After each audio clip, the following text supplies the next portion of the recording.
welcome back to another episode of the Say It How It Is podcast. Today we have two guests, Ashton Hewitt, full-time rugby player. Thank you for joining us. And Stuart Roy. Go on, you got it. Knee consultant. Is that good enough? That's good enough. It'll do. Thanks both for joining us. I'm very excited for this episode. Mainly because we've only got two good knees between us in the room. Two hamstrings. No, two good knees. Not everyone's got hamstring grafts. Oh, Ffion. yeah, You need that's to a good remember point. this, Yeah, which that's is a a good whole point. other topic. But yeah, really excited for this. Obviously, people who listen to this podcast will know that me and Ffion have got quite a few knee problems between us. And I think it's something that in the world of sport is a massive thing at the minute. And yeah, it'd be good to speak to you both. So we'll start with you, Ashton. Tell us about your knee stories. My knee stories. Yeah, so how long have we got? What brings you... How long do you need? You had your first knee injury back in 2021? Yeah, so a couple of years ago now, first one. Devastated, obviously. Took me a long time to get back, 18 months, which is obviously over the expected timescale.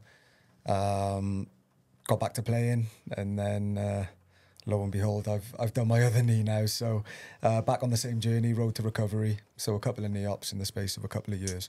What was, like, how did you do the two? Were they similar, like, mechanism, or were they different? No, the first one was in a game. So I play on the wing, if you didn't know. And, I play on the wing and Score a couple of tries every now and then. It was. I was actually scoring a try. No way! Yeah, but I was running out of space, so I sort of stepped inside the last defender, and I've dived for the line, and I'm sort of mid-air, and the defender's fallen over me, and I'm sort of on my side, diving, and he's just landed straight on the joint, and his whole body weight's just come down, and that's what caused the MCL injury as well as the ACL. You just know straight away, don't you? I've never done any knee injuries before. And I don't Every know single mine. person has gone, yep, you know. Well, I was in complete denial. I was like, nah, it's just dislocation. I'll be fine. And I was just a dislocation. I was sat there 4 weeks post-injury going, she's flipping delusional. That was an ACL. And Just then the what was your other one? And then the other one was in training, which almost makes it a bit more frustrating. Yeah. Sounds better when you're scoring a try, doesn't Yeah, it? it is. But no, the second one was in training. We were doing a 15-on-15 sort of training game. And I went up for a high ball. One of the boys that was chasing the kick nudged me mid-air, completely accidental, landed single leg awkwardly off balance, and it just buckled from under me. And again, knew straight away. How did it feel then? We'll go into a little bit around mechanisms of injury, but how did it feel the second time you did it, knowing it's almost like you know something's gone wrong when you do it the first time, but the second time you know exactly how it feels, and you're like, and everyone's saying, let's just wait for the scans, let me do your little I'm like, no, I know, I don't need to see no scans. That's an ACL. How did it feel in that moment? It's just so frustrating because at the point of the season it was as well, we were just going into our second derby, so our New Year's Day derby, which is obviously the biggest games arguably in Welsh rugby for us as regions, and doing that in the build up to one of the biggest games of the year for us was just devastating. And also knowing what it's going to take to get back, you know, the graft that it takes. And yeah, like you said, when you know. But to be fair, I didn't know it was going to be 100% ACL. I haven't really been able to tell. Whereas last time I did my MCL and this time I did my LCL as well. And both times it felt like they were the major ones to go. So I sort of had that little bit of hope that it was just LCL rather than ACL as well. But Which is the most painful, the LCL or the MCL?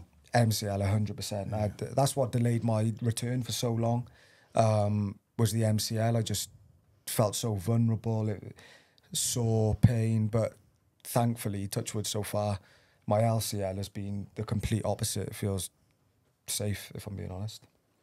Yeah, interesting. Moving on to you, Stuart. Obviously, we were talking off the podcast about the fact that you've done an ACL. Yeah. Did you do that before you started specialising in knees? Yeah, I was taking a bit of time off from work, actually. I was in the World Cup, 95. Go on, Stu. Similar to Ashton with the second one, it wasn't a pivoting or anything. You know, I'm a second row. I don't change direction, still I'm straight. Well, you say that, but I did mine change of direction and I had a second row too. But the reason I did it is because I can't change direction effectively, so there we are. So I was dropped by the prop going up for a line out in training. So I landed just on one leg. You can't control your landing, and it's horrendous. This is the pain you get from an ACL. You know, the surgeon that did mine, wrote a book, and he said it's the injury that people never forget. It's always in your mind, that pain you feel and that sort of nausea you get from it. Yeah, it does. It replays, definitely. How did you decide that you wanted to specialise in knee injuries? So you're a professional rugby player. That was your background? Yeah, I took time. I was there at the beginning of professional rugby. That's pretty cool. Did my surgical exams and then thought I've only got one more chance at rugby, so got back. I missed a season. I should have had my ACL done. That's one thing I learned for myself, was I should have had it done straight away. But ACL surgery was in its infancy in some respects. So I said, oh no, you'll be fine. Just try and rehab. No, 12 games in, went again in the line out. So I've got to have it done. So the surgeon, I did a degree in Cambridge, and the guy that did my sort of master's at Viva, David Dandy, was the surgeon that did it for me. My surgeon at the time who I was working for in Newport phoned him up and said, Mr. Dandy, can you do Stuart's ACL? And he said, yeah, of course. I remember him coming in with a massive black eye. And, so I had the surgery done and then got back a year after that. Okay. Got back on the bench for Wales, satisfied, that's as far as I could have gone really, and decided then I had to go back into work. And then I chose orthopaedics. I'd always enjoyed it. And then I think probably because of my own injury, that sort of drew me to, I know how to speak to people about knee injuries, and I know what it feels like. I've been through it myself. I'm talking to someone about an ACL reconstruction. I've had it done. So I know exactly what it's like to injure it, the rehab and a return to play, and that journey, which we've all been on. Yeah. I was going to ask you, has like with empathy, because you actually understand, because you've actually been through it, like when you're speaking to your patients, because you're like, well, I've done it myself, does that help you in your role in a sense with like... Well, I think it helps them, because I'm not asking them to do something I wouldn't have done myself. It's but I know it's the giving the bad news thing is sometimes hard. When they come, as you say, oh, let's wait for the scan, but in your heart of hearts, and I do warn people. I say, look, it could be this. Just get yourself ready. Have a look at ACL injury and stuff, because it's it can be devastating, as we all know. I can literally remember when I did mine, I literally was like, yeah, no, it's just dislocation. Like, I'd never do my ACL. I just thought that was never going to happen to me. And then it was against Italy in the Six Nations, the last 2 minutes of the game. And then everyone was doing that flipping test on my leg. That was like checking to see if my ligaments relaxed. And it wasn't, everyone was assuming it was an ACL, but it wasn't giving that. Because they were like, there's so much tension. Oh, you're fine. I had like 8 people testing me. So it kind of gave me this like false hope to be like, oh, I've got away with it. Meniscus at worst. And then I remember telling my physio, when you get my scan results, text me out of 10 how bad the results are. And I didn't get a text, just a phone call. I seen her name and I was like, oh, nah, you're having me on here. I answered it and she was like, I'm really sorry, but I couldn't even have the heart to like send you a number. Because I was like, what? It's 12 out of 10. Yeah, literally. That's the worst way of finding it. Send me a text out of 10. No detail. Just how it destroyed my news. Yeah, because in my head, I genuinely, as much as I was like, it could possibly be, I would think I'd like told myself that it wasn't going to be my ACL. So I was like, what were you thinking, like a 5? 6 or 7. I could do a 6 or 7, maybe an 8. Like, I just genuinely was like, honestly, it's meniscus. These first time knee injury gals. Yeah, I was just naive, first timer. And then she rang me, and I was watching rugby at the time. I was literally watching a rugby game. I sat on my camping chair. She rang me, and I was like, she's like, it's bad.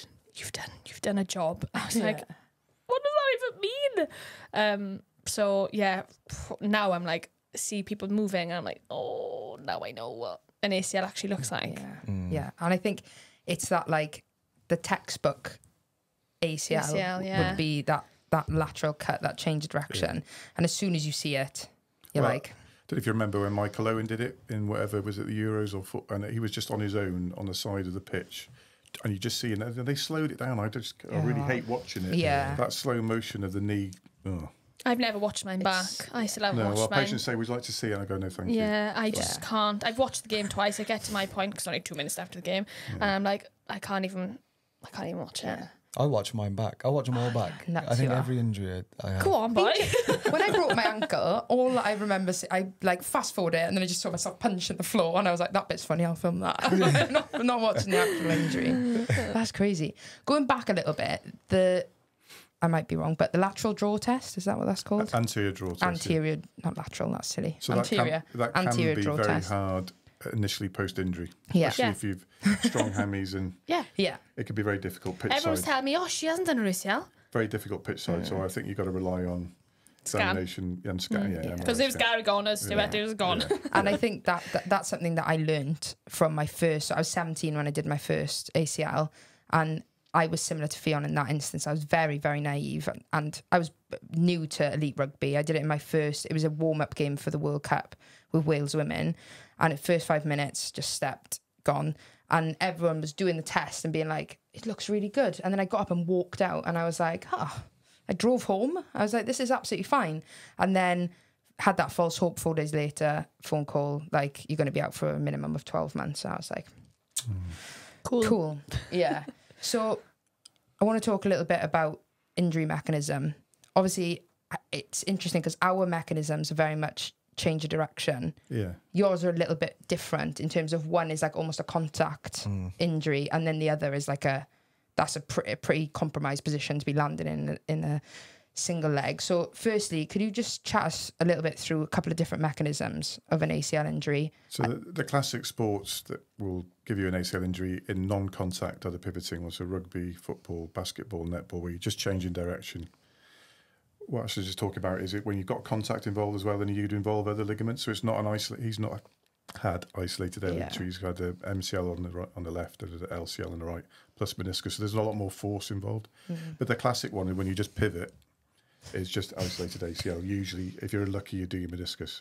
But the bigger injuries, which I see in rugby, it can involve nerves and arteries and stuff as well. And that's it's devastating. That's even more devastating than just an ACL. And do you tend to see different mechanisms of injury between males and females, generally? Probably not. It's that classic isolated one. But then if you didn't get smashed. Guy said I was going over the try line and this 20-stone guy just took my knee out and I felt it all go in the wrong direction and there was only one ligament left and a bit of nerve. Oh my gosh. That's a proper knee dislocation, which is not good. Yeah, there's not a lot you can... No. Not many knees are surviving that. No, but I think what we're talking about is that isolated change of direction. Yeah, well, I was running back which is really more fast. It is more common mine. in girls than boys. Yeah. Yeah, which we'll get into. But when I did mine, I was running, literally chasing someone back, and I was literally trying to close her into the touchline, and I was literally sprinting from as fast as I could, and then she just stepped me on my inside, and there was no saving me, literally, because I was going so fast. I stepped, and that went the other way. Like you're saying, like that textbook kind of ACL movement. One thing I wanted to pick up on is your opinion on, like, obviously the difference between male and females. There's a lot of like talk around it's the way our hips are aligned, obviously different to males. Wider hips, so your anatomy is different. And I don't take this the wrong way. Knee strength, muscles around the knee are different and are not as strong. You tend to be more quadriceps dominant than males. I'm just stating facts now. No. I'm not taking this personally. I've done enough. I've done an isokinetic test to know that that's to the tell truth. me that my quad is very weak. Your quads may be stronger than your glute and hammies, where that's maybe not so much the case with boys. Hormones, and that's the big thing. I think we talked about that off pod. My middle daughter's done both her ACLs, just done her second one, and both times it was her period. Interesting. So estrogen levels are higher. Ligaments are, by definition, laxer. That aids in childbirth and stuff when you get all those hormones released to allow babies to come out. So the same thing applies on a cyclical basis every month. So I know there's a lot of research in the Lionesses, and I think the amount of injuries you've had in the Welsh ladies rugby squad, they need to do more research on that. I was on my period. I can't remember. I'd be interested after the time you said 10 of you did it. Yeah. I think that'd be a very interesting sort of fact to look into. Yeah, it could well. And I don't know whether that will alter the way you train. And like you said, you can't drop people mid-tournament, or you have more girls available. I don't know. It's a difficult one. Yeah, it's interesting.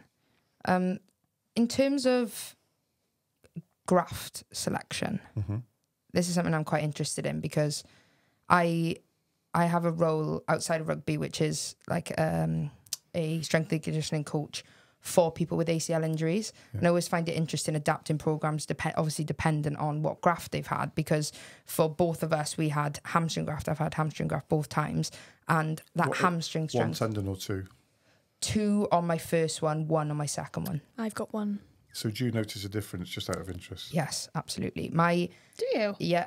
from between my one that has 2 tendons taken versus 1. Yeah, so I still struggle. I actually regained my hamstring strength significantly faster on this one, to the point where probably from about 6 to 7 months onwards, my right leg started to become stronger than my left leg. And then it became more of an issue that my left leg was going to be an issue in terms of like the hamstring strength, because it just wasn't getting there. And for me, the biggest difference is the feeling of it. It feels like it's going to cramp. It feels like it's weaker. So I've struggled with my left one a lot more. And the right one is the one with the one tendon. Because we're moving, and maybe Reece, who did yours, is moved away from using 2, which I used to use. I just use 1 now. Yeah. So what's called donor site morbidity is a lot less with 1 tendon and 2. You lose less speed, less strength.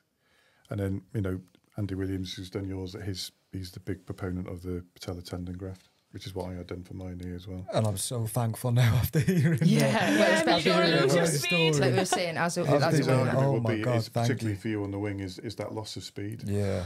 Oh, don't tell me that. I'm not a winger, but I don't lose my speed. So you had patella both knees, is it? Yeah, both knees, patella tendon. To save those hamstrings. To save the hamstring, save my speed, stick a year or 2 on my career, hopefully. But no, the patella tendon, obviously I can't speak on hamstrings and how difficult they are to come back from, but, you know, I've had hamstring injuries and they're a nightmare for every rugby player who experiences them, I think. But patella tendon has probably been one of the tricky parts of the rehab in terms of how you load it. It can be sore for a long time, extremely stiff, and feels like it almost puts strain going right up to your quad, and just makes exercises a lot more uncomfortable as well. Well, I can imagine, because I've had a lot of trouble with my patella tendons through my rehab, especially my first ACL, to the point where I still really have trouble with it now. Having just had another surgery on it now, trying to reload that leg, it's my tendon that's holding me back. So I've always thought, like, maybe it's a good thing that I had hamstring, because I don't need speed that much because I'm not running that fast. But in terms of that, like you're saying, the loading, because if it's sore and I haven't had a graft taken out of it, like...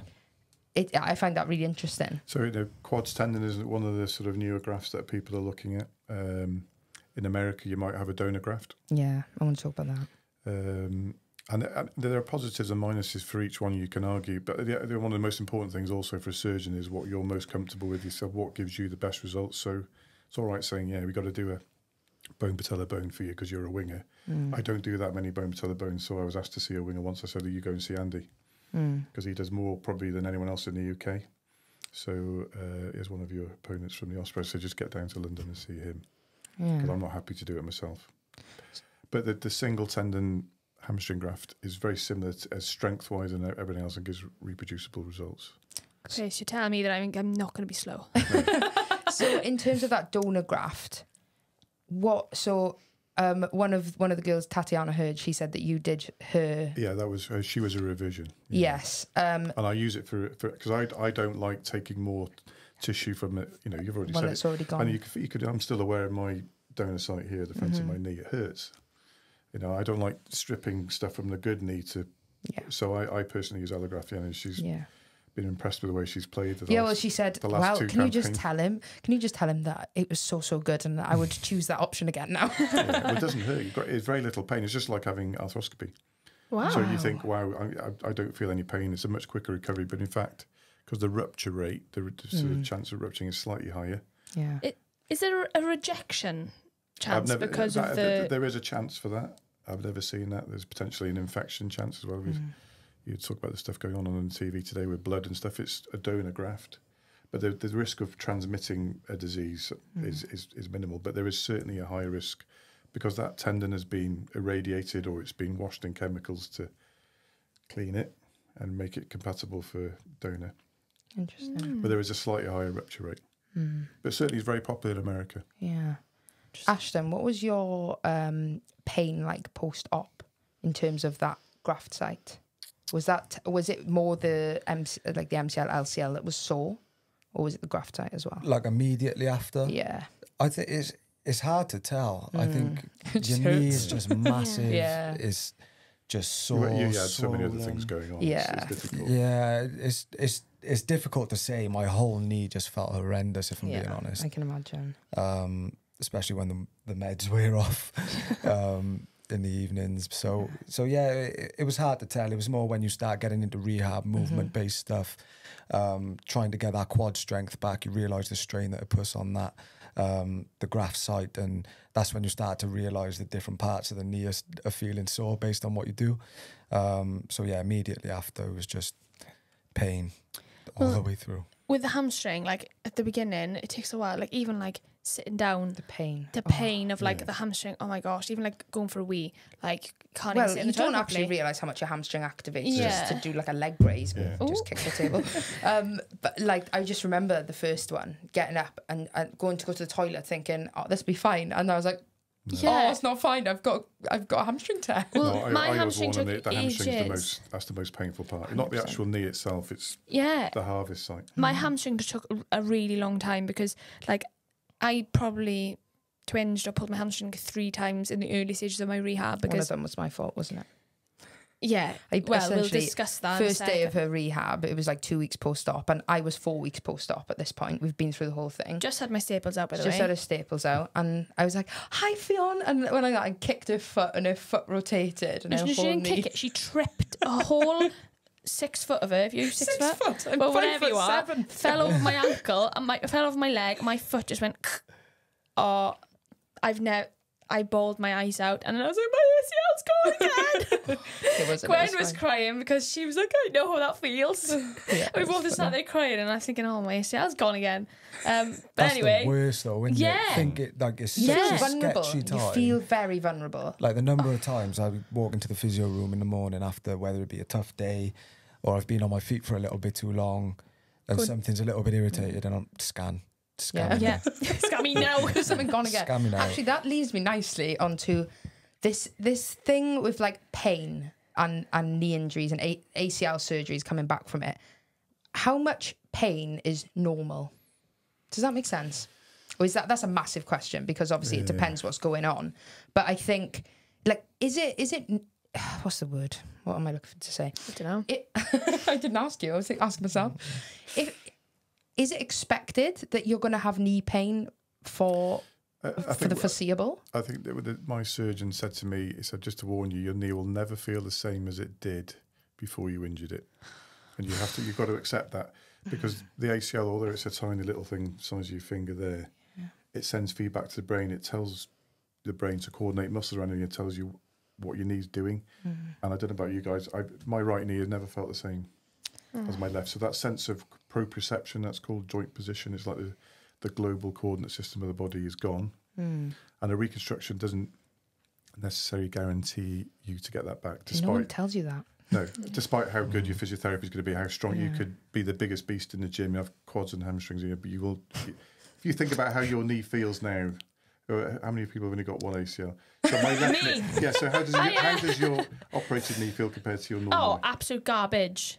They are so different. So like pain or just feeling? both. I'm 13 months at the moment, and my whole rehab journey has been a bit of a joke, as in for my own setbacks. And I ended up having another operation at 6 months, like a clear out because it just wasn't healing. And then we pushed it loads to try and get to Six Nations, and it just wasn't right. So we scraped it all back. So now at like, what was I, 11 and a half, 12 months, we like started basically going from square one again, and only this week I've returned to run. So now my right knee is going, oh my God, you're loading me a lot. So like patellofemoral pain, like my plyometrics, all my jumps are rubbish because I'm like anything that's really isolated, I'm loading it, doesn't like it. But then my left leg, I'm like, oh, it's brilliant. It's completely different. It's normal. Yeah. Ashton might not have that now, and the same with you because you both, you haven't got that reference point. Yeah, and I'd actually be interested now. Do you find, so the one you're rehabbing now, does that make your other one feel normal? Because this is how I'm experiencing it at the minute, right? Is that obviously I'm just over 13 months post-op on my right leg. I've got this ACL, and then I've just had surgery on this 6 weeks ago. But because I'm having issues with this now in terms of my patellar pain and loading this knee, my right knee feels bloody great. And I mean, I started running yesterday, but I'm not changing direction, and I'm not doing all of those things that would potentially make me slightly more aware of that knee. But in the gym and everything, I'm loading it, leg press, etc.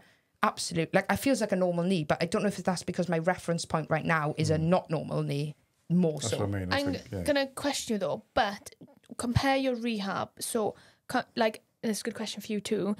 Has your first ACL experience changed your second? Because you've gone like, well, I know what I learned, what was right and wrong in that first process, and now doing it again, like, I know what I should be done, and like, has that changed your experience? It'd be interesting to see what you both feel. I mean, yes.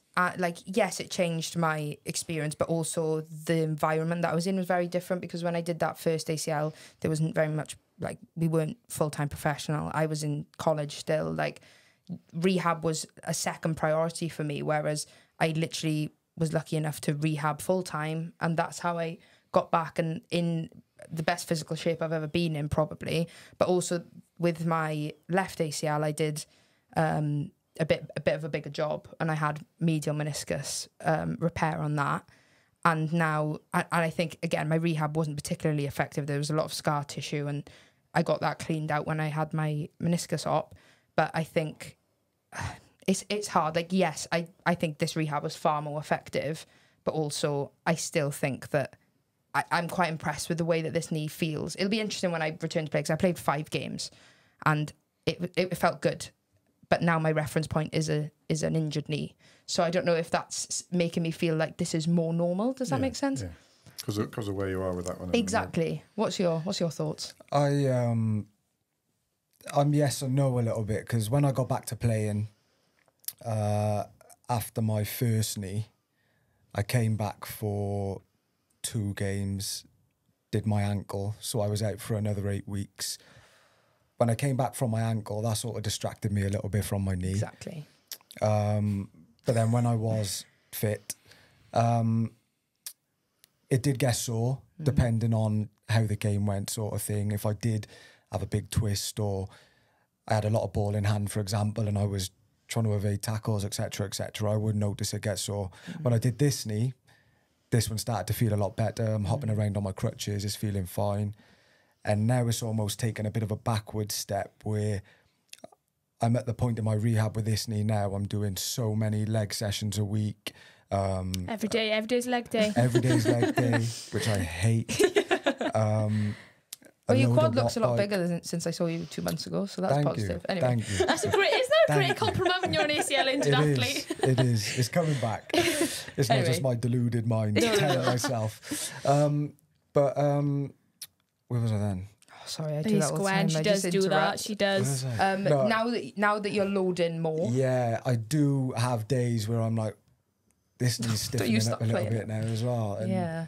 Are you doing the same rehab on your good knee? Yeah. So it was something since my first op, to be fair. Both legs. Yeah. And 2 legs together. Yeah. So it's a bit of a mix and match. Change it depending on the program. If I'm in strength and hypertrophy and stuff, I like to sort of blend it together. But I didn't stop doing stuff on this knee. I literally can't, because if I stop doing my mobility, my flexion, making sure it stays there. We all know how much of a pain it is to get your extension flexion. Oh, don't get me started. If I don't do it all and make sure, even if my hamstrings tighten up and my quads tighten up, I feel it in my knee. So hyper aware almost of that. It's interesting actually when you're saying about your mobility and stuff. What you do in your days now to make sure that you're like good to go, especially because you've done 2. Like, for example, myself, like, I'm in an hour earlier than everybody else, because my mobility and activation is like literally like an hour long. Because otherwise, like, because the house, I just can't fire up in the mornings. Like, my quad takes so long to like wake up, that like I have to do so much. Because when it comes to actually when the training starts, if I don't have that big activation and movement beforehand, then I'm gonna have a sore knee. I'm exactly the same. I spend probably at least 30 minutes trying to get myself activated. Same quad fire up, so banded VMOs, single leg press, iso holds, wall sits, just a couple of sets, just to get me firing. Otherwise, and I'm touching 30 this year, so over 21. age might be a factor as well. But I need to spend that time. Otherwise, if I just go out and try to run, look like I've never Like, ran a day in my I life. genuinely think, I'm like, how do people do it now? Now that I've lived this life the last year of like having to spend all this time before I can even, you know, try and train. I'm like, how can people just go and run without doing anything? I'm like, oh, like my knee would crumble if I started just going to start jogging now. Well, that actually leads very, very nicely onto prevention and like nice. warm-ups. So as someone who's done an ACL, you've got this awareness of like, I need my glutes to be firing. It takes me half an hour to get my quad warmed up. My patella tendon needs isos, otherwise it hurts, that kind of thing. And then that almost becomes like your focus. But with a lot of people that then return from an ACL, I often see that slowly drop off. And all of a sudden they get caught up in the... Microphone's going to go. They get caught up in the, you know, I'm just a normal rugby player again, so now I just rock up and I do the warm-up that they provide for me, and I do a couple of A skips and some B skips, and then we're just going to play rugby. And that stresses me out because we spoke a little bit off air, but yeah, but you know, just listening to you makes me think what all the boys and girls should do that. Yeah. Yeah. It shouldn't just be why a... not, Yeah. Yeah. I hope I never fall into that trap of like, or if I return, or when I should say when. Sorry, it's been a long time now. When I return, like I hope I don't like fall into that trap, because I can't imagine now preparing any differently. And I think the amount of damage I did on my knee, I know that, and it's taken me quite a long time to accept that I'm never going to have a normal knee again, because it took about 8 months for me to actually realise that it's not going to be normal. I genuinely still thought, right, it'll be right now. I didn't understand actually the consequence of the amount of damage I've done. So I think, I just can't imagine not preparing any differently again. Prevent people getting an ACL. You know, see, exactly what you're talking about now is exactly what that power up to play for children is warming up and firing the muscles that control your knee, so your glutes, your hamstrings, your quad. Not going for a run. You're specifically doing lunges. You do it, as you say, you're doing the RDL. This modern stuff didn't do back in the day. But it's, you know, glutes, hamstrings, you know, massive work on the hamstrings is a big stabiliser of the knee, not just your quads. That's something you definitely recommend. Oh, definitely. Well, you know, the research is there for Power Up to Play, which is concentrating on the younger generation. So the humongous rise, 29-fold increase in, you know, adolescents and young people doing their ACLs. There's a 50% reduction with a Power Up to Play warm-up. Wow. Which they brought 50% reduction in ACL injury. That came from America, the elite soccer, girls soccer over there. Huge amount of evidence. So then, moving into like, say, sport like we are all doing now, what would you say that there needs to be more of? It takes 10 minutes. Yeah. And it's something every coach, S&C person should incorporate into their warm-up. It's not just, you know, I remember running up and down behind the 22 and doing your own individual stretches. It's fun to do it all together, you know? Yeah. And I think it applies to all cutting sports. Yeah. And what stuff in terms of, so obviously that's the warm-up bit, if we're looking at pre-training, pre-playing, what needs to be done in terms of prevention in the scale of like gym work? Does that make sense? Mechanical work. What can we change there that can be done in the gym, in training, besides the warm-up? I'll bounce that back to you as the S&C expert. You know what I mean? Your knowledge is more up to date than mine. Yeah. On that. Okay. I'm talking about a warm-up, pre-training, when you're not in the gym, pre-training on the pitch, whatever, and courtside, and pre-playing. Yeah. Okay. And it takes 10, 15 minutes. I'll flip back to you then, Gwen. Yeah. What would you, if you are, as you are, an SC course specifically for ACLs? Yeah. What are you programming? I think a lot of it is one, education on how your knee should move, like how it tracks, because a lot of my clients, like, you can give an exercise to someone and say, do a lunge or do like a deceleration, like a fallout, and catch at the bottom. But if you then don't give them this is how it should look, then you can train poor movement patterns. Yeah, well, that's proprioception as well. Mm-hmm. So I think one of the big tests, which I see from netball, and the Australian website's very good for that, is watching people land. Yeah. And you don't want those knees collapsing in. You've got to land and keep your knee over your toes. You've got to, and that's a single leg squat as well, isn't it? It's that control. And if you haven't got that, you're not fit to play. And I think there's actually a very large proportion of people that don't have that control. And I think that's screening. That's why screening becomes such an important tool, because it's like if it's what gets measured gets improved, right? So like if you don't know what you're trying to work on, then how do you then implement it? I think specific individualized programs in terms of, if we're looking at like our team sport, rugby, netball, it doesn't matter what it is, you've got to look at people's specific movements and screening to be able to then work out what we need to work on, what are your strength deficits, single leg work, that kind of thing. Yeah, definitely. And that's very, but that landing or the hop test or whatever is a very simple thing, and you're not playing, you're not good enough, you've got to go away and work on that before they even start. Or not even start, because they probably would have done it before they get, but if you're going into that elite environment, they've got to be able to do that. That's something I found interesting and different between men and women's sport, is that I think for a lot of men, and I mean, this is just a bit of a theory, but for a lot of men, like, were you in an academy? How did you start? Yeah. So academy through. Yeah. And you have that S&C provision, that physio provision, and I think there still needs to be work done on the quality of it in terms of knee injury prevention. However, a lot of men start in these academies and they have that exposure to the high training loads and to the gym and to X, Y, and Z.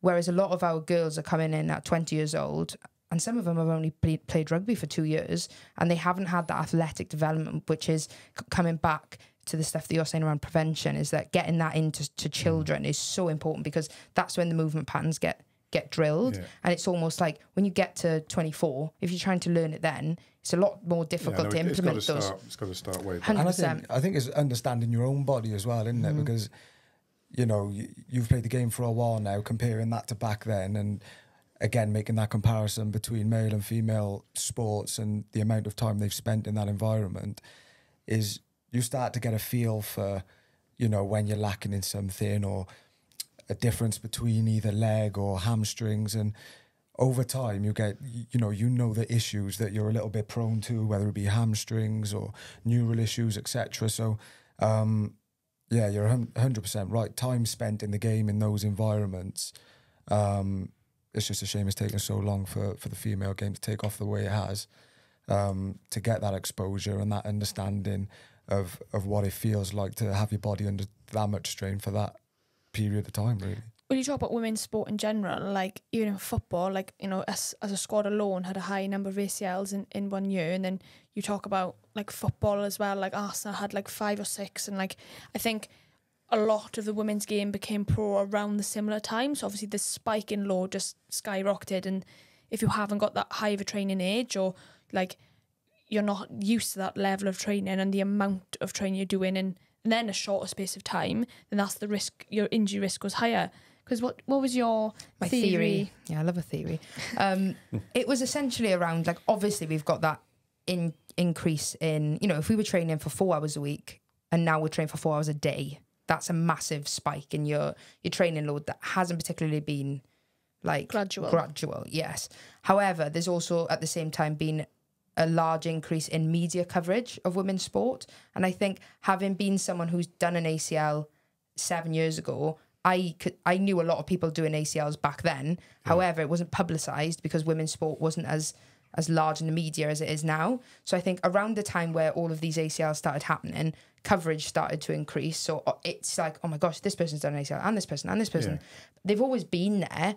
But then another theory that I had was, obviously, if you take 100 hours of training, and say, this is completely inaccurate, but say we did those 100 hours across 3 months prior to being full-time. Now we're doing those 100 hours across 1.5 months. And therefore the incidence of injury seems like, we're getting all these ACLs in half the amount of time, but they would have just been more spread out because our training was more spread out. Does that make any sense? No, but you're also almost suggesting, you're talking about the increased training load, increased fatigue. Yes. Is a case. Yes. Because you're not talking about, are you talking about injury in training or injury in playing? Good point. Very good point. Question your theory. That's what I meant. I understand. One fact there is in the in kids, there's a much higher incidence now than there was. As I say, there's a 30-fold increase in ACL injury in people that haven't finished growing, and it has massive effects on, for the rest of their lives. We're all grown ups in here now, and we've made a decision to do stuff. But when you're 14 and have a devastating knee injury, so you're not ready. You're not finished growing. Could affect the way your leg grows, your premature arthritis, etc., etc. Question. Oh, we might ask the same question. Is there anything in terms of adolescence and that sort of age, that 13, 14, 15, when you are still growing, is there a vulnerability then for knee injuries in that specific time because of different rates of growth, etc.? Well, one thing I think definitely has affected that age group is lockdown. Something, again, I think when I was young, you climb trees, you do lots of different sports. I think the one problem now is people, no disrespect to you guys, you're going into an elite environment and just playing one sport from a very young age. Whereas before, you might have been doing baseball or cricket, and I think the multi-sport environment, there was a decreased incidence of ACL. But when you're just doing the same thing, doing the same sort of program, you're maybe not tuning the muscles that would have been done with the other sports in. That's very interesting. It's a potential factor. That's very interesting. But that hasn't been researched, but it's been mentioned. And I think it's very interesting. That is, because when I was young, I did everything. Well, I essentially did multi-sport up until the age of 16 because we didn't have academies. It was like, you don't have to pick. You don't have to just do rugby. I just did everything. And then I started getting injuries when I just did rugby. So that's what I mean. It's something to think about, isn't it? Would you operate then on that 13, 14-year-old? Well, we know if you have an ACL injury at that age, you're at great risk of it keep giving way because you're just going to mess around on the playground. You're going to mess around when you get hurt. You're not in a disciplined sort of professional environment where you're looking after, you've got braces and everything. Yeah. And the problem is then if you haven't torn your meniscus with the first injury, you then tear it with the second and the third. And we know. The problem is there is a much higher sort of rupture rate in that age group as well because again they don't do the 9 months of. Yeah, I was going to say is the process different then for a child that's still growing? It's a modified operation because you need to avoid where their bones are growing. Right. Interesting. And I think the rehab is that's why there's a higher rupture rate because they're still growing and the graft is going to have to stretch and. Plus, it's the messing around time which you're supposed to do when you're young, isn't it? That's true. Ashton, how have you, moving on from that and how you've actually found your rehab, especially going through your ACL once and then going through it again, how have you found it mentally? Because we were speaking about it earlier, Gwen, you said that how you felt at the beginning of your ACL that you thought you was you're really down and then you started growing, you was getting better and better, whereas my mentality around my injury was with the opposite. I was kind of got injured, even though I didn't think it was an ACL. When I found out that it was, I was okay, it is what it is. Get on with it. But then I was up here, and then I gradually getting down because I had so many setbacks that I was oh my gosh. So it's funny how we've both had completely different mental experience with it. So I just wanted to ask what yours has been. The first one.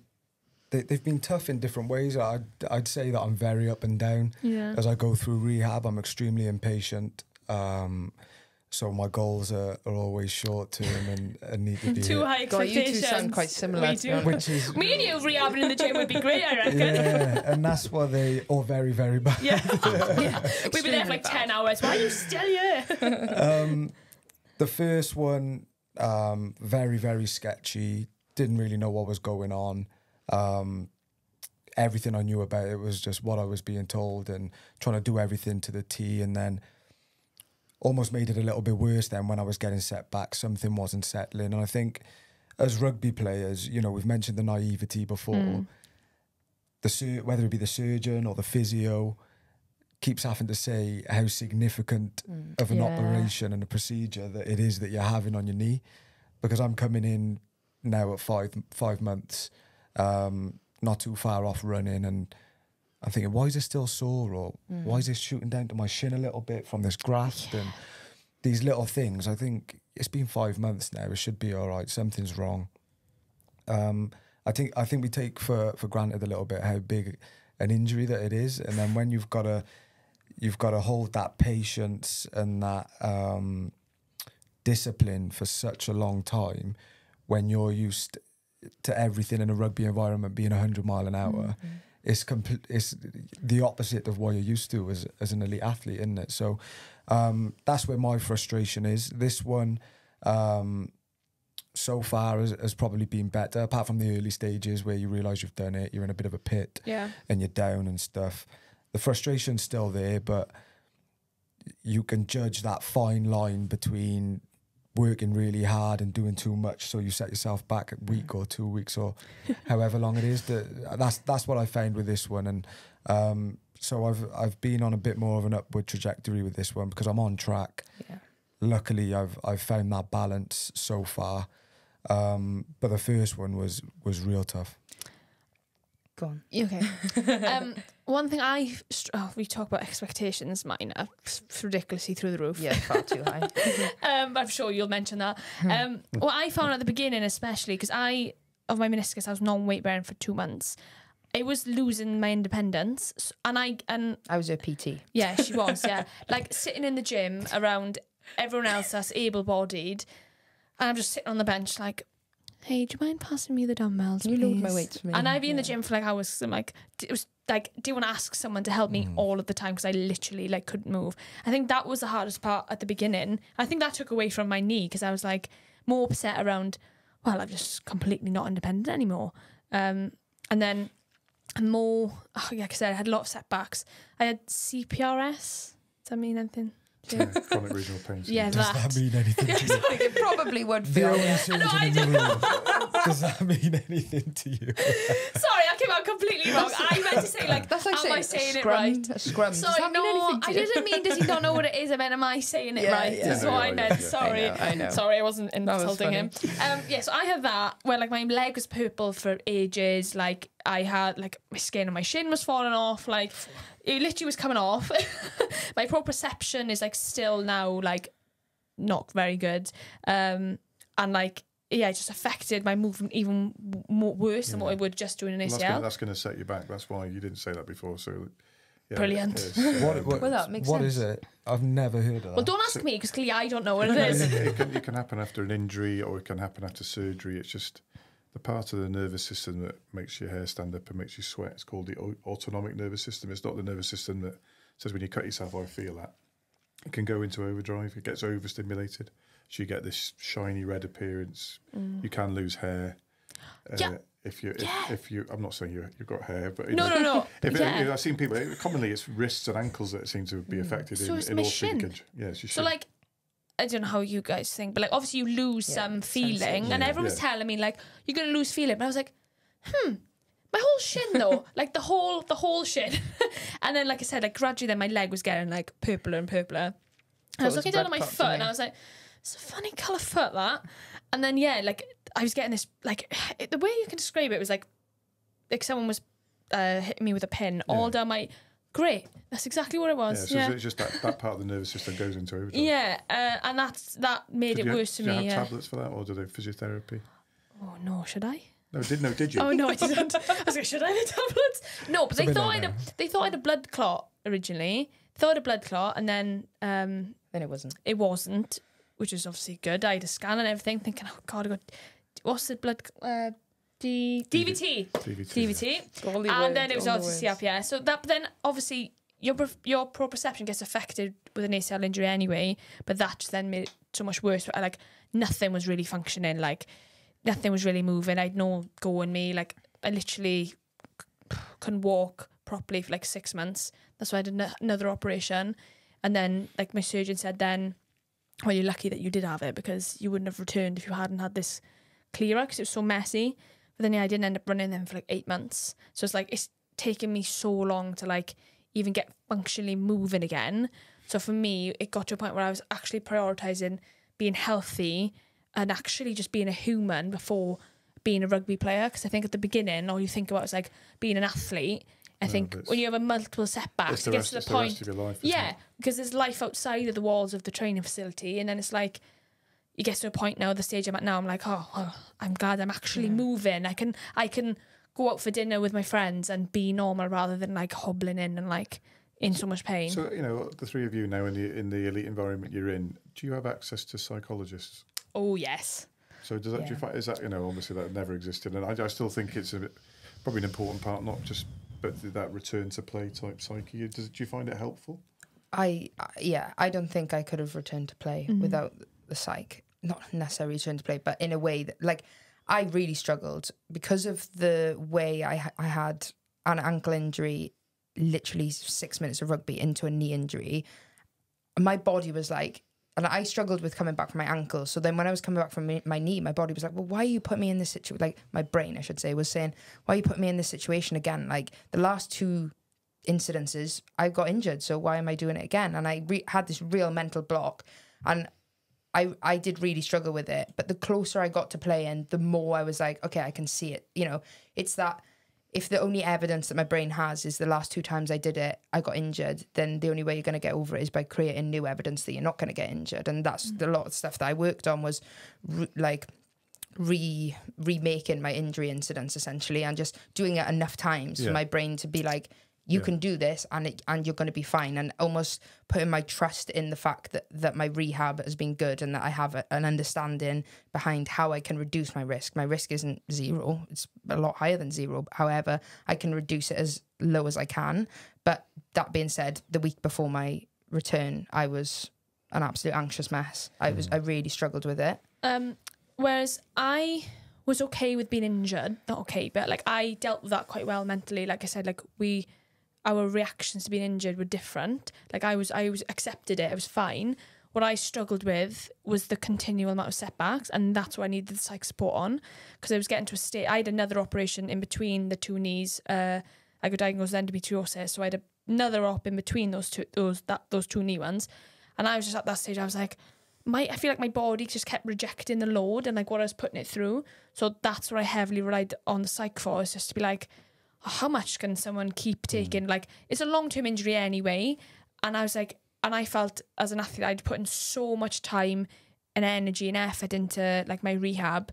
Got to a point where the security in our training facilities literally says to me all the time, you're the first one in and you're the last to leave. Because as in my brain, I was so tunnel vision to be like, I need to do everything I can to make sure that like the responsibility is on me to like get fit and return. So if I'm doing everything I can, then what more could I do? You kind of get lost in that where like it becomes too much. And now having the psych support to be like, you need to be better at switching off from your rehab rather than all you do is think about it. What was your experience? I didn't access any psych support.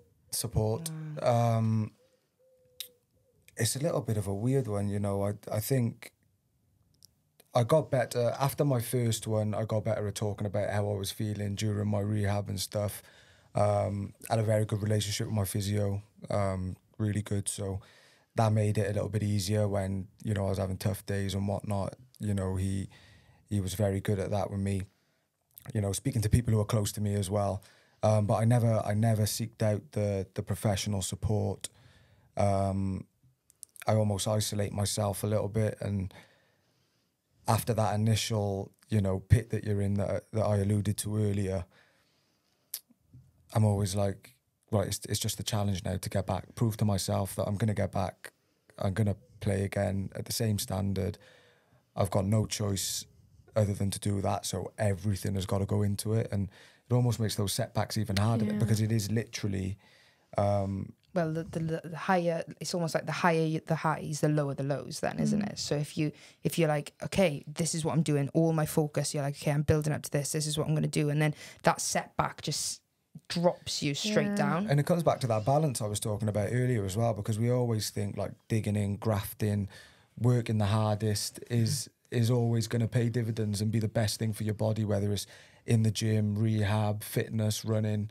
You know, that's how we've almost been programmed to think. And if it's your first ACL injury, you're thinking, right, I'm just going to go all in, an extra couple of sets when the physio's not looking, or I'm going to try and have a little jog on the spot. I'll have a jog at 2 months. What's it going to do? Do you know what I mean? But but that's the way that I think. And then you get a little bit of a setback, and you're thinking, but why? I'm built for this.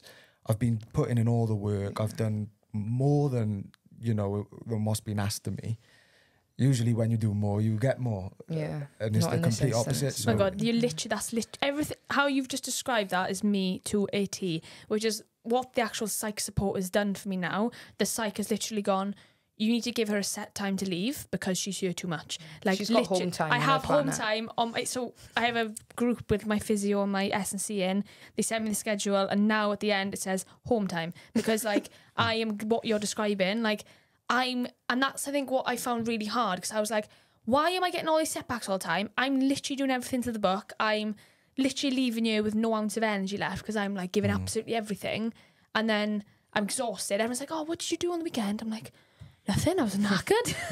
And then that's what the psych support has done, to be like, okay, this is where we're going wrong. You're like, you said earlier, Gwen, to me off air, you were like, sometimes more is like, what did you say? Sometimes less is more. No, Yes. less is more. And Yes, which More is is what more. my brain doesn't understand, because my brain is programmed to be 100% Just go. all of the time.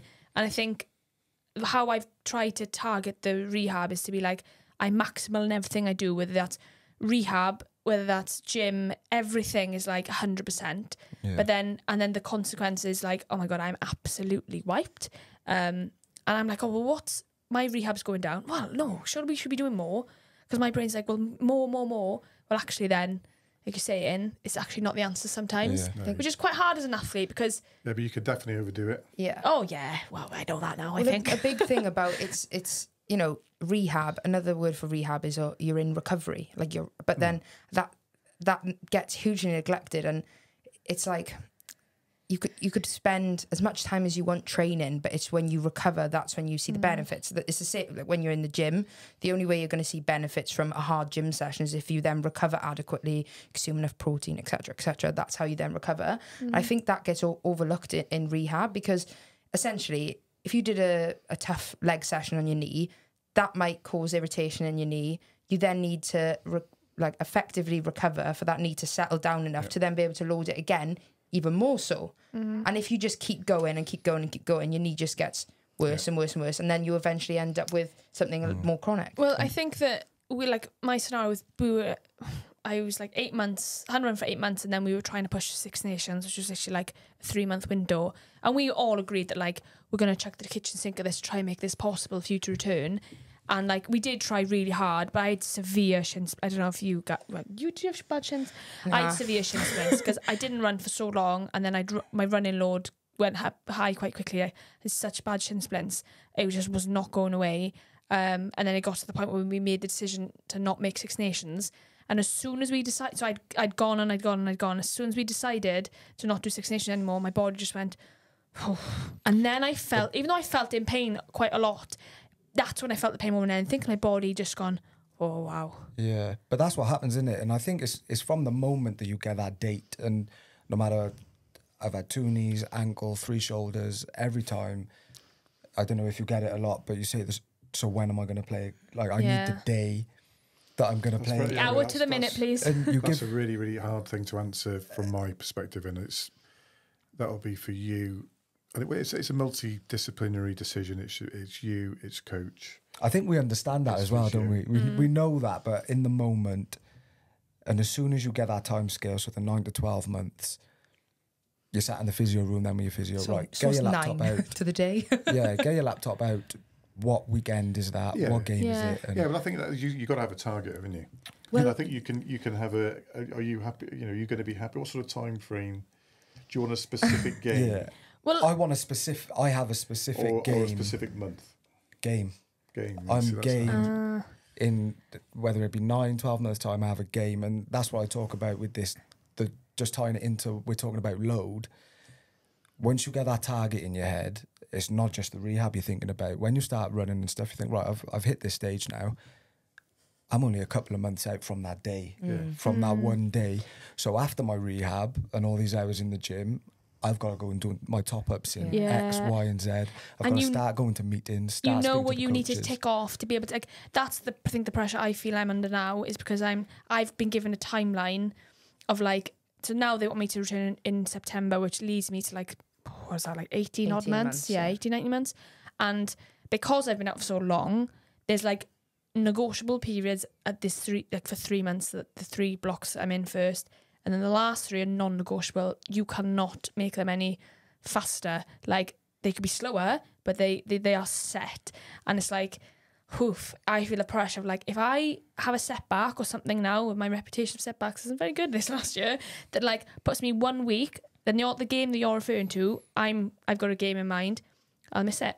And it's like that, in the sense, you back of your head, you're like, well, I know I have to take off the amount of running I have to do, I have to hit this amount of strength, like I have to do X, Y, and Z to be able to move on to the next one. But if you in the back of your head, you're like, well, if I miss that, well, that's the consequence. I'm going to miss that game. The interesting thing with that, are you though, talking about a big time game, or are you talking about a pre-season type friendly type Wales, game? Australia, yeah, like it's to a play warm-up, in. isn't it? Yeah, but how many games how many games are you going to have to play at club level before you do that? None, because She doesn't have a flipping club. onto that, I was at Worcester, and unfortunately went into, like, we folded.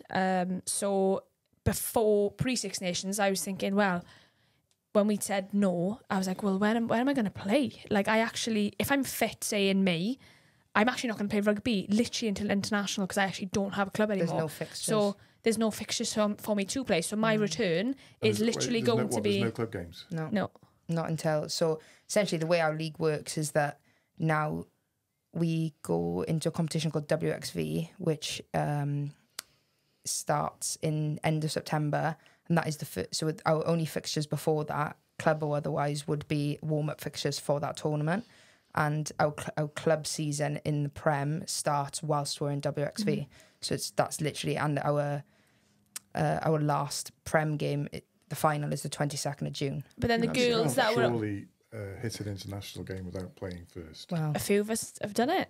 I have, Yeah. And also... it's crazy, isn't And it? they can replicate that in training to the level of a match. I don't think you can. The girls that are Worcester... Good question. There was a I few don't of think us so. at Worcester. There was about 7 players of us that were at Worcester that now haven't been re-signed to another club. So we get our rugby content through... We just train centrally through Wales now. So, like, all of the other girls are in Gloucester, Exeter. Like, they're all in their clubs. But we train... Because we obviously don't have a club anymore. So we have to just get our training through just training in Wales. Yeah, but like you said, you can't just do it in the gym, and Yeah. you've got to play. But they're the external pressures as well, aren't they? And so this is in your scenario psychologically. now, you're thinking that, you know, turning down an international Yeah. game, Yeah, you know, sorry, if, I don't fancy if that. the- if you're being told that you're fit, you know, or you should be fit, in your head you're deeming yourself fit.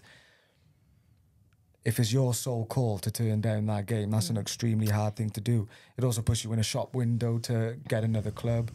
It's the same when you're coming back from injury. If you're part of one of the regions, you know, if you've only got 6 months left on your contract and you're getting another setback, it's your livelihood. You're thinking, right, we're weighing up risk and reward here. How much can I afford to lose if I don't play these games? And I'm not hearing about a contract until, you know, the 2 months before my last payday. So I think we've got all those internal pressures that we talk about, which can be helped by the psych and managed. But sometimes it feels like there's these impossible choices that, you know, we've had it a lot of, I'm sure you've had it as well in your careers, where you've had an injury, maybe not as serious as this, but anything, and a physio's signed you off or a doctor's signed you off, which means the coach thinks you're all right then. So it's a little bit like, Yeah, but inside you could be Perception-wise. like, oh, God, I really don't think I am. perception-wise, you know, how does this look on me, Yeah. to the coaches or whoever it may be? If I'm being told I'm ready, then,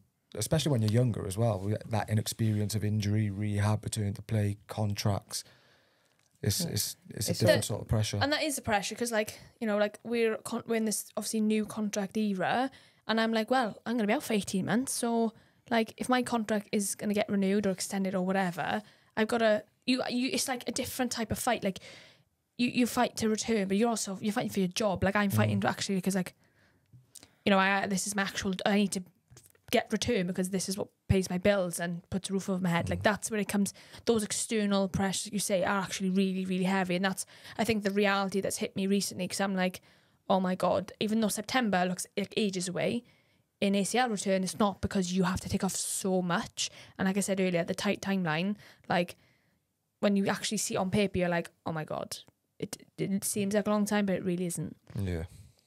What is your thoughts on listening to that as a surgeon and listening to the, Yeah, no. you know? Well, it's just, my mind is boggling that you're going to return after 18 months at international level, and I know how long you know, after my ACL, it took me, I don't know how many games to sort of, you're gym fit, you're training fit, but there's a big difference to match fit, you know. Yeah. Because there's another 10-15% of adrenaline on top of your normal adrenaline going into a match environment for, you know, you run a bit faster, you're tackling a bit harder. You don't quite, you know, maybe you do in the modelling, and that's what they're saying, they've got to cut down contacts with HIA and stuff, but there was no way training was enough. It had to be a few games to get that match fitness back and match hardness. And you know, there's a difference between club and international level. Yeah, 100%. And I think that's the hard thing because of the timeline. You've got no opportunity to even do that within the squad. They can't play against Gloucester or...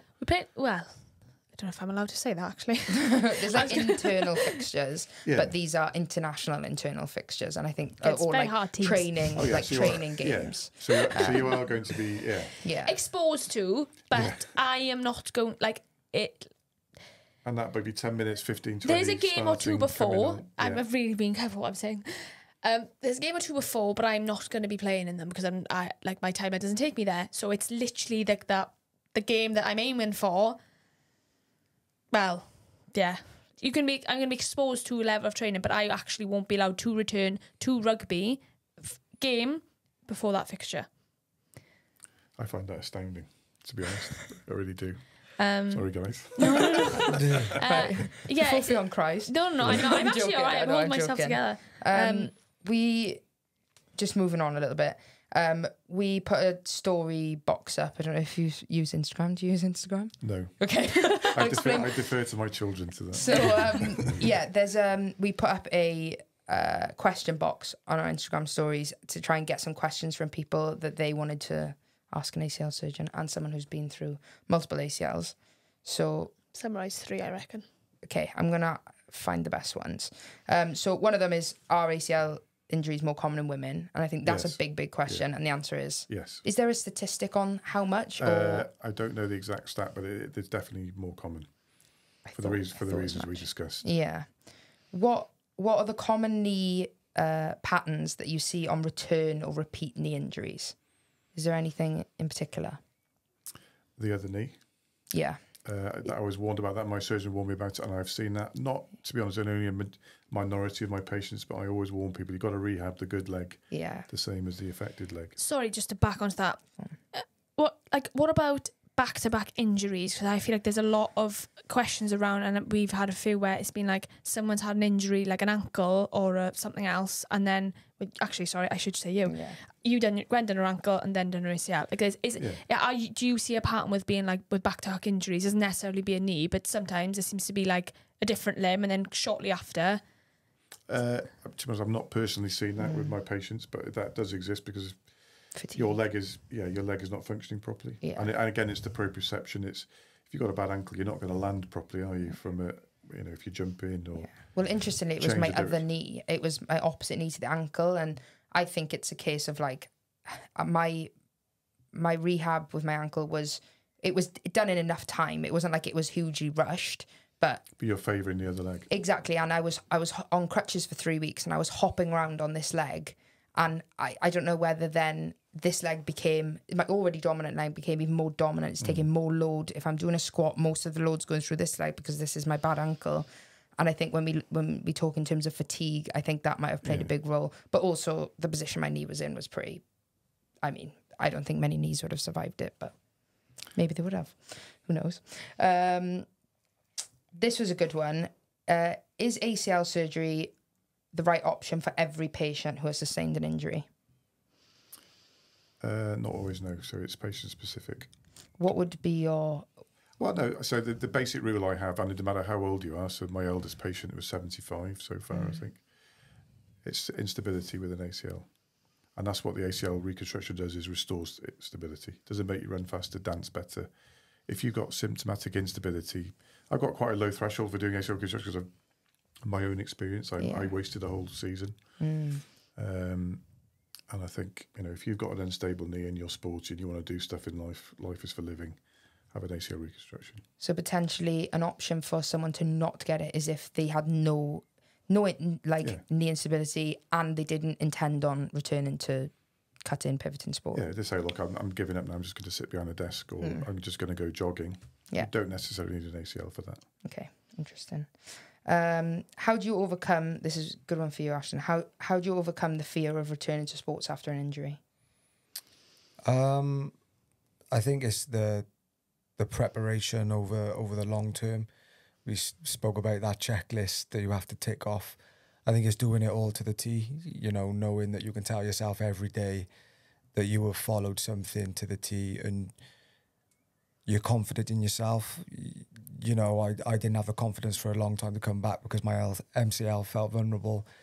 So I just didn't do it, you know, out of that fear of doing it again and having to start from square one. So I think you've just got to do everything that you can, take all the professional advice that you can, because there are people that know better than us sometimes. Believe it or not. Yeah, believe it or not. So, you know, that preparation. And I think when you'll find yourself just doing things that before you were thinking about. You know, you can run in a straight line for as long as you want. And we all know how daunting it is when you all of a sudden have to do the change of direction session. Scary. And then before you know it, in your warm-up, you're just running over there to grab the ball. And you're... Yeah. But it sounds so silly, even like, I don't know, I've dropped something on the floor, I have to kneel onto the sofa to get it. And sometimes I catch myself, did I just kneel on my knee? Like, silly things, actual, like, not even rugby stuff, genuine human movement of, like, going down the stairs. Going down the stairs tells me what type of knee day I'm having because of that. Like, it took me so long to walk down the stairs properly. And now I'm like, I literally do it every morning. I step my bad leg down, I'm like, I'm good to go. Yeah. And then trot on down. I think it's those things, you know, you'll start to, you get a feel for it. I think if you return with any form of doubt, then you're obviously, something is telling you don't do it. Yeah. So. Yeah, that is very I need to true. take my own advice on that one. Yeah, yeah, but it's much easier said than done, isn't it? Because and definitely. coming back, it's the external pressures as well. It's one, your perception of yourself. You're like, I set this target, I want to achieve this. Plus, you got those external pressures, and they're saying physically you're ready, but it's up here. A lot of it is up here. There's that's what I'm saying. There's so much. Not the psychology of coping with the stresses of the injury and time away. It's you know, that for me is one of the things I don't think we do it as well as we should do. Is what you talk about is you've got to forget about your knee. Yeah. And you're doing everything you possibly can. But then there are psychological tips and stuff to say, you know, like your positivity and picturing yourself in a ruck or picturing yourself scoring a try. Put yourself in, you know, just so you forget it. You know, it's called the forgotten knee. So we have this scoring system for people after knee surgery, comparing one thing to another. It's called the forgotten knee score. And it's such a useful thing to sort of say how successful that intervention has been. I don't think about my knee at all. Well, you said you're not thinking about it. Nothing's been done to my knee. I'm going out there. I'm ready. Yeah, it's a normal knee. That's how you've got to think about it. I've noticed I don't think about it as much as a human. Like if my outside of rugby, I find myself walking around and being normal. Then you put me into the training, like a training center, and then I'm like, can I I'm looking up to this. Can I do that? Can I do that? Because like it's just it's funny about identity as well, right? Because if for so long you're the injured athlete, that does start to become part of your identity, the same way being a rugby player was your identity before. And it's then when you're going into drills or you do your first training session where you're not limited and you are looking at the side of the pitch and you're like, what? I can do it all, because for so long you're dipped in and out of things, and then it's like you can do that but you can't do that because that'll be too much. And I think that does play a role into your bias in terms of the psychology. It's like, well, I'm injured, so you know I might get injured again, and it's only genuinely with exposure that you're ever going to get over that. And the first 4, 5, 6 sessions, they feel alien because you're like, well, it's been a long time since I've done this. Yeah, and also that people that haven't maybe had a long-term injury don't understand those like big wins, like doing something like a drill for the first time, or like for example, like this week I've done my first kind of like skill sessions I haven't done in literally like months, and I'm like inside like, oh my god, I just had rugby. But everyone else is just completely normal because it's their norm. But I suppose when you haven't done something for so long, you, one, have a different appreciation for it,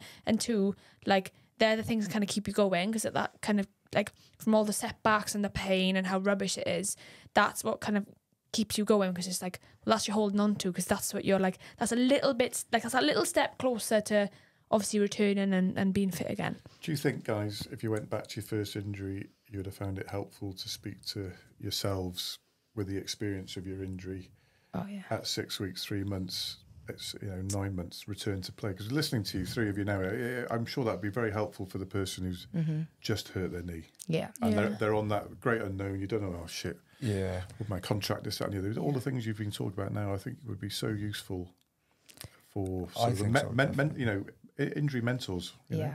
Yeah.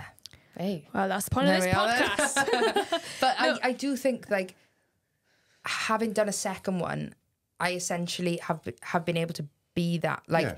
you can look back on your old previous ACL self and be like, I thought this at this point, but now I've been through it, so I'm like, okay, I know I've got it. Does that make sense? And I also find that a little bit hard as well, though, because I've had a you're couple of comparing questions. it. Yeah. Yeah. And where things might be slightly different, and for example, we've got a different physio now, so it's not the exact same rehab program I was following before. So when I'm trying to compare, I'm trying to think back to months, time it all back, and if something doesn't add up, then does that sketch you out a little bit? Or I find that I think I found found it. There's pros and cons. I find it good, but also I found it sometimes good. I'm I like, think because my first one was worse, and the setup wasn't as good as it is now. So I've only had positive experiences in terms of first versus second. So that could be swayed a bit. And I think for us, like when we were like not like shortly after our operations and stuff, as much as it was awful that there was a few of us that had ACL injuries,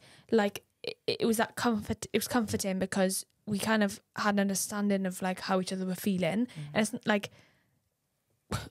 not being able to move, or like one thing we did have was we had this communal shower leg sleeve that Kat was passing around the team to be like, no, I know, hope okay, it was no, not no, what it was discussed clean. it. No, it was clean. However, No, it's very handy though, It's because you so can stand handy. up and have a shower. yeah, and have it's a so bath. handy, and like it was, and it sounds you've pulled a face, but it was like comforting to be like, oh well, actually somebody else your knows how turn. you feel. It's Yeah. your turn, and we're like passing it around. But I think that's the one thing that kind of helped, because that's such it was such a shitty scenario that everyone was like, oh, we're all in this There was scenario. 4 of us, wasn't there, at Yeah, this exact but time? But it having was, you did that- have each other. Yes, and then having that understanding of like, yeah, knowing what each other's going through. yeah. I suppose the flip of that, what I found hard was everyone else was progressing and then I wasn't. So that was the only, the comparison was something I had to try and shut down really, because like I said, like it was even points that I was, people that were Had this earliest, shit, earliest stage in me were taking over me and I was getting worse. So I think I find that tough as Yeah. well. You see other people who are injured, they come into the injured group, you have your schedule and stuff, and started off on your own, and now there's 2, 3 of you, and they've only got a 6-week injury, so then they go. Do you and find they're it out hard the when group. they, I'm not going to say complain, but complain. Like when they're like, oh, bloody hell, like this is shit, I'm injured, etc., etc., words to those effect. Do you know what I mean? When they're almost like got that sappy energy because they're annoyed about their injury and they're experiencing their own thing. But once you've been through a long-term injury, you're like, oh, I wish I had a 6-week injury. Yeah, you know? but it's all relative, isn't it? You know? Yeah. I think because I'd be the same as well. Like if I was on, having a great season and stuff, and I had a 6-week injury, everyone has It's the not right ideal. to be Yeah. An pissed injury is off. an injury, isn't it? Obviously, there's a time and a place to express, Exactly. and maybe be a bit I'm mindful. here, guys. Yeah, that's what I said. Yeah. And like, How I cope with that was literally thinking that like this person has never done the ACL before, and like that's their version of like, oh, A this tough is injury. tough injury. So Yeah. I had to step back from that to be like, I can be reactive in this instance, but that's why they are frustrated, because this is what, like their experience of it and what they're like you said, when they're still 6 weeks out. I think the tough bit is the awareness and the time and place of that, because there was some scenarios during my rehab where someone was like, oh, I can't be fucked for running today, oh, I can't be asked, and I'm stood you wanna there do is run. and I'm like, all I want to do is run. So I would take a Bronco right now, to be honest. So I agree with you, it is relative, but there's a time and place for it, isn't it? Yeah. We'll go 2 more questions quickly. 'cause Okay. Sorry, they are quite quick. Is it possible to operate and rehab an ACL to be strong/stronger than they were before? Not from the ACL point of view, but you can rehab your leg to be stronger than it was before. So prevent the risk. Yeah. Yeah, okay, that's a good answer. And then we'll go last one. I'm not sure if this is a question specifically for you, but we'll ask it. How early on are isokinetic tests done, and how frequently should they be done? Do you do much stuff on that as a surgeon? No, but we do this sort of isokinetic stuff when you would return to run. You make sure Yeah. your quad hamstring is side to side is within 80? sort of 10%, I think. 90, wow. That's one thing that sketched me this yeah. time, actually, is I thought it was so Because if early on. you overload that injured knee, because you think, oh, Too it feels soon. great, I've got a full range of movement now, but you think, oh, your quad's pretty still down. it's worth working on the quad before you run, because the running is such a big stress. Yeah. Sorry, no Broncos for you. Well, That's all right. that is what I'm struggling with at the moment, is that my quad strength is going down. And I'm like, I'm 13 months. My quad should be getting stronger. So I think that's one thing. There's always been a struggle for me throughout this rehab process, is literally my quads. My hamstrings, no problem. My hamstrings are brilliant. Strong, the same. Yeah, but you've had, you've but had my lots quad... You've had that stormy post-op period, Yeah, my quad is just not playing ball, You just need patience. And I I know don't that have sounds any. silly, I'm but 13 months, good girl. I understand that, but Ashton, what were you? Coming back 18 months? 18 months. 18 yeah. months? But I was the same. I it was couldn't get a about a year. bulk. I couldn't get a muscle Yeah. bulk. And I was measuring it takes every ages. day. It takes ages. And I couldn't get it. And on this one, like, thankfully, the muscle bulk, I've been able to progress a little bit quicker. Yeah. More comfortable doing movements. Muscle bulk seems to be coming back quicker, as you pointed out at the start. So yeah, but on my first one, it was one of the reasons I didn't run. I didn't do the isokinetic testing until real late. Didn't start running until real late because that quad size, it just was not coming back. So It goes so quickly. Stupid Literally within a isokinetic. day, your quad goes. It is mad, isn't it? Yeah, I literally have a photo of like, I just had my staples so out. nice. So it's like, what, 2 weeks? And my left, my right is actually a joke.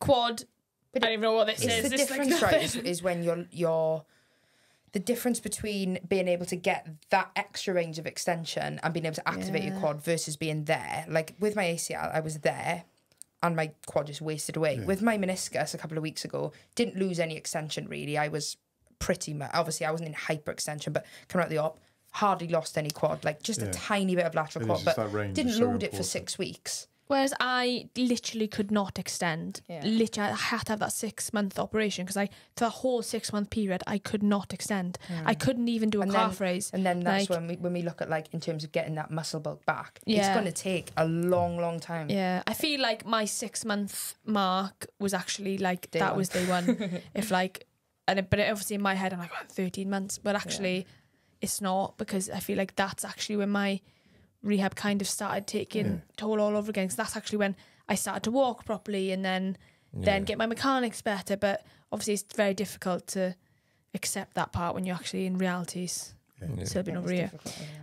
Okay, so we have a closing tradition on the podcast where the last guest leaves the next guest a question. So your question has been left. Where's your clubhouse? So You'll that, know who this question's from. Yeah, I've already answered that as well. So well, you You should answered have an it answer. again. answer it again. Is it a different answer?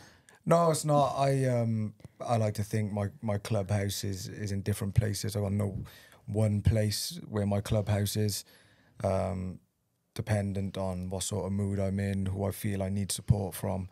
That's where my clubhouse is going to be, whether it be family, friends, teammates, coaches sometimes. It changes and bounces around. So if you can pick top 3. Well, no, it's not a physical place. Oh yeah. So And you it just doesn't said- have to be a No, physical top place. 3. No, But yeah, fair.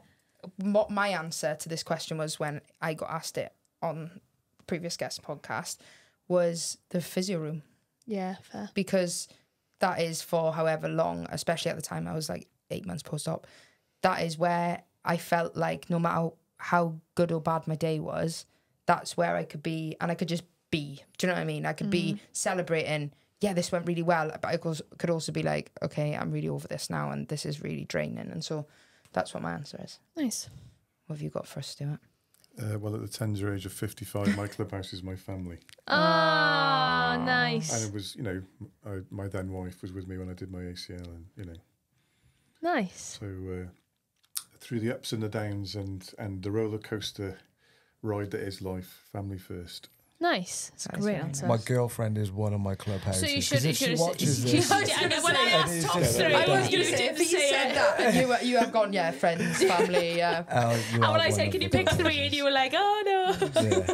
So if you're watching, he has said you, okay? There we I'll go. clip that, send it to it. Nice. Well, thank you guys so much for your time. It's obviously a very important episode for us because, like I said, Gwen's been through it twice and I'm still going through mine now. So yeah, thank you so much. I wish you the best and I really can't wait to see you return, hopefully soon. And I wish all three of you the best. You know. thank you. Thank you very much. Thank Good you. luck, guys. Good luck. And thanks for fixing everyone. Yeah. Long way to Important continue. Important job. Yeah, very important job. extremely important job actually, and well, I can't even imagine going inside someone's knee, so that's pretty bloody cool. Yeah, thanks very much. No, cheers. Thanks for having us. Cheers. And Thanks. remember, To keep saying it how it is.